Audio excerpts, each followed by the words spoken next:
बहन भाई के हाथ पर कलाई पर दाहिने हाथ में ये रक्षाबंधन का ये रक्षा सूत्र बांधती है। इससे सकारात्मक ऊर्जा तो आती है, लेकिन इससे भाई की रक्षा भी होती है, ऐसा हमारे शास्त्रों में वर्णन किया है। तो अब के बार यह मुहूर्त रक्षाबंधन का 19 तारीख को सुबह उदिता में आरंभ हो रहा है। लगभग 3:05 से पूर्णिमा आरंभ हो रही है, जो रात्रि को 11:55 तक रहेगी। इसलिए सभी लोगों को रक्षाबंधन 19 तारीख को ही मनानी चाहिए।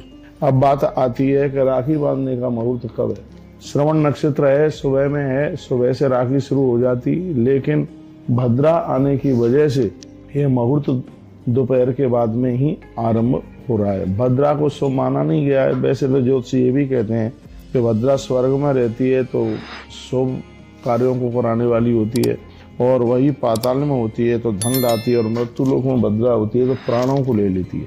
एक बड़े सुंदर श्लोक में कहा गया है, स्वर्गे भद्रा शुभम कुर्यात, पाताले च धनागमन, मृत्यु लोके दा भद्रा सर्व कार्य विनाशिनी। मृत्यु लोक में भद्रा सर्व कार्यों का नाश कर देती है, लेकिन भद्रा पाताल में है। लेकिन फिर भी कुछ विद्वान ऐसा कहते हैं कि भद्रा में तो रक्षाबंधन नहीं होना चाहिए, वो ऐसा कहते हैं।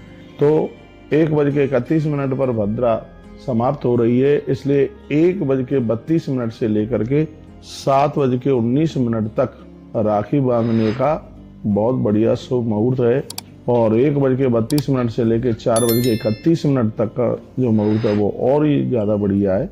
फिर भी 4:31 तक नहीं आप बांध पाते हैं तो 7:19 तक का रक्षा सूत्र का राखी बांधने का मुहूर्त है। उसके बाद में पंचक आरंभ हो जाएगी, और पंचकों में राखी बांधना बिल्कुल भी ठीक नहीं है।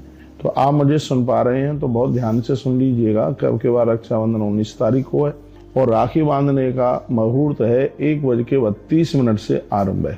इसलिए क्योंकि 1:31 पर भद्रा समाप्त हो रही है, इसलिए 1:32 से लेकर 7:19 तक का मुहूर्त राखी बांधने का है। 4:31 तक विशेष मुहूर्त है।